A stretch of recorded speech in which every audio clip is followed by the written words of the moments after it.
Monsieur Younes Frachine, bonjour. Bonjour. Merci d'accepter notre invitation. Merci à vous. Alors, je rappelle que vous êtes membre du bureau exécutif de la CDT. Alors, Monsieur Younes, on vient de sortir du 1er mai, comme l'année dernière, qui a été vraiment une année morose en termes de manifestations, en termes de beaucoup de choses par rapport à la pandémie.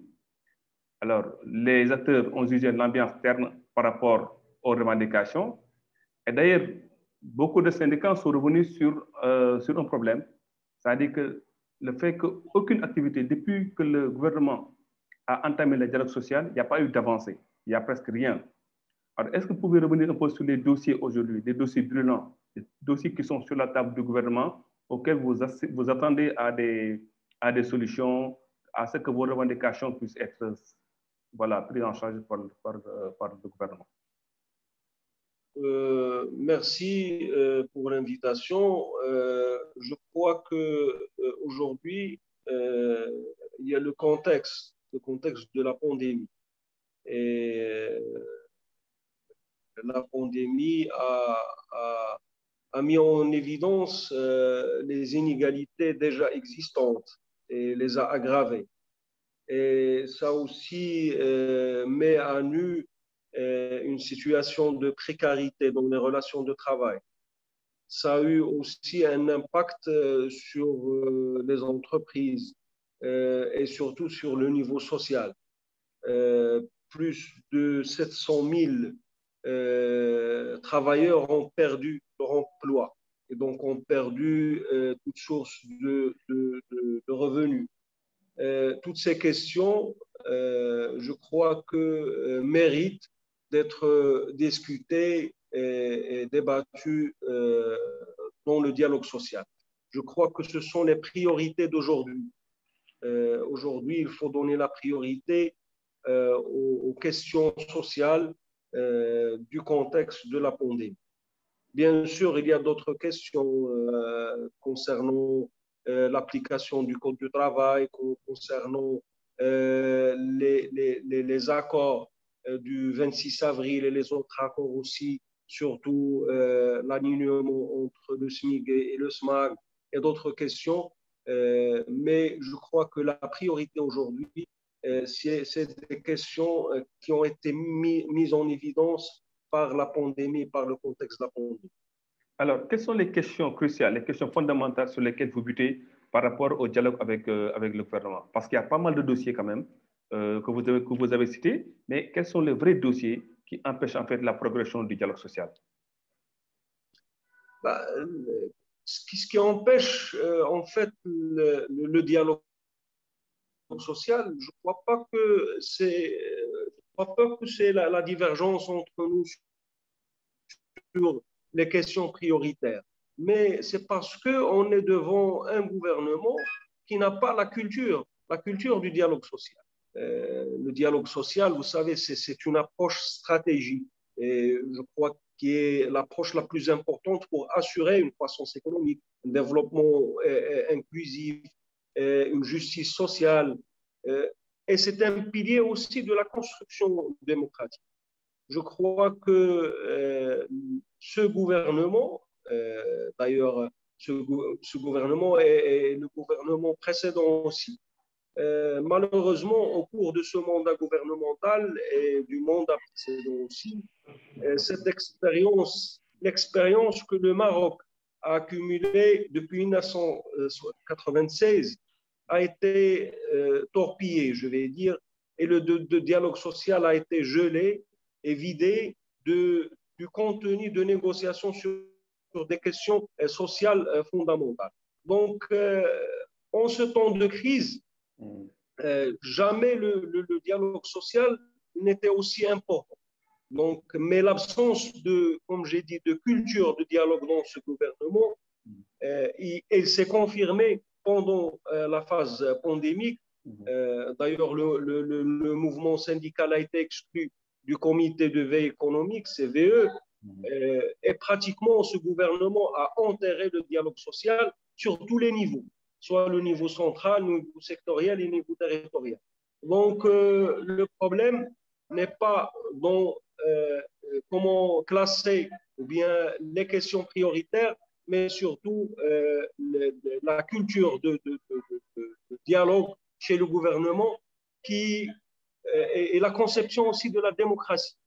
Malheureusement, ce gouvernement croit que la démocratie est une question numérique, une majorité et une minorité, alors que la démocratie est comment gérer d'une manière civilisée les différents intérêts naturels dans une société par beaucoup de mécanismes dont le dialogue social est un mécanisme très important.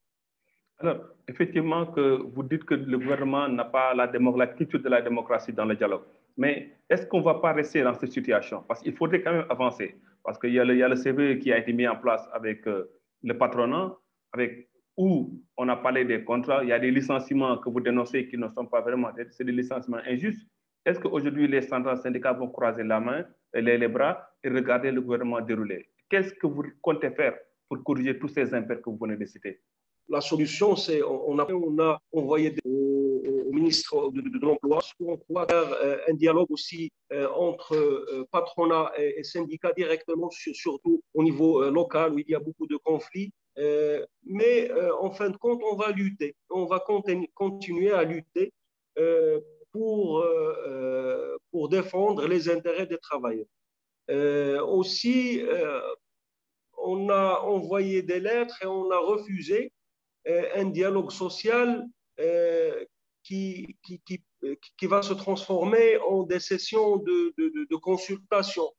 Et pour nous, le dialogue social doit être un dialogue avec un contenu de négociation sur toutes les questions.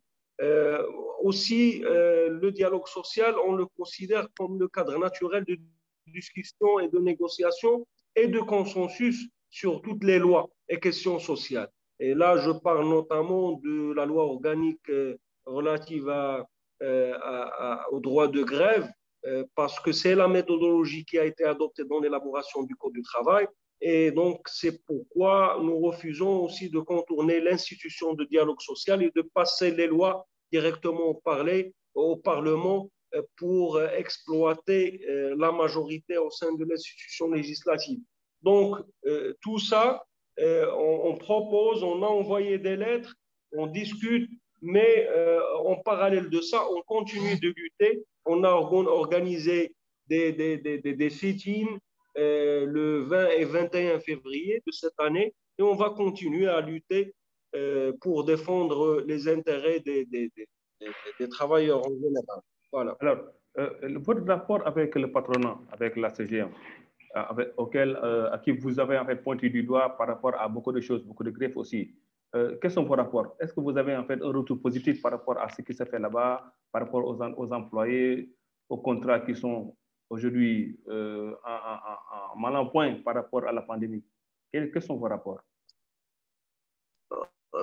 Écoutez, entre nous et la CGM, on communique toujours, on parle toujours, on discute. Parfois, on les reçoit ici, au sein du siège de la CDT. On a des relations, des bonnes relations. Mais le problème au Maroc, c'est que SGM représente ou bien encadre tous les employeurs du Maroc. Est-ce que la vision, par exemple, de la CGM concernant, je ne sais pas, concernant la santé et sécurité au travail, concernant les droits fondamentaux des travailleurs, est-ce que cette vision est adoptée par tous les employeurs du Maroc? Donc, c'est un problème aussi d'encadrement et de représentativité. Est-ce que la CGM représente, parce que lorsqu'on discute avec la CGM, la plupart du temps, le patronat n'est pas d'accord avec des pratiques. Par exemple, les licenciements abusifs. Donc, je crois que le problème, ce n'est pas avec la CGM parce qu'on peut discuter, on peut perfectionner des visions communes, mais le problème, c'est dans la pratique de la plupart des employeurs qui sont hors encadrement de la CGM. Oui, mais en termes de licenciement abusif, est-ce qu'ils ont apporté des précisions ou bien des garanties à ce qu'en fait, qu'il n'y ait pas une saignée par rapport à ça? Écoutez, le licenciement abusif, ça a été toujours, il y avait toujours les licenciements abusifs au Maroc. Maintenant, avec la pandémie, ça a été beaucoup de projecteurs parce que le nombre est plus grand. Le non-respect de la loi, c'est la base. L'exception, c'est le respect de la loi. Ici au Maroc, on ne respecte pas le code du travail. On ne respecte pas plus du 2/3 des grèves au Maroc sont pour les droits fondamentaux. Ils ne sont pas pour des revendications. Sont pour, par exemple, le salaire minimum, le temps du travail, santé sécurité au travail. Donc, les 2/3 des grèves sont pour les droits fondamentaux des travailleurs. Donc, pour la CGM, officiellement, leur position est claire. Ils sont contre toute forme de licenciement abusif. Mais en pratique, je crois que beaucoup d'employeurs, en pratique, ne respectent pas la loi et ne respectent pas le minimum, même le minimum de. En plus de ça, il y a un autre problème, c'est l'absence de filets social, de filets sociaux. Ça veut dire, par exemple, l'IPE, on a l'IPE, c'est cette indemnité de perte d'emploi qui est très compliquée, une procédure très compliquée.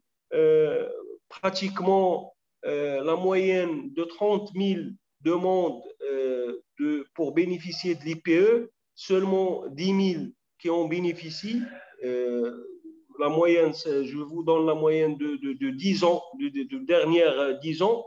Donc, j'espère qu'avec ce chantier de réforme de protection sociale, on va réformer ce mécanisme d'IPE pour un peu garantir un filet social, surtout dans des temps de crise comme celle-ci. Merci beaucoup, M. Younes Rachid. Je vous remercie.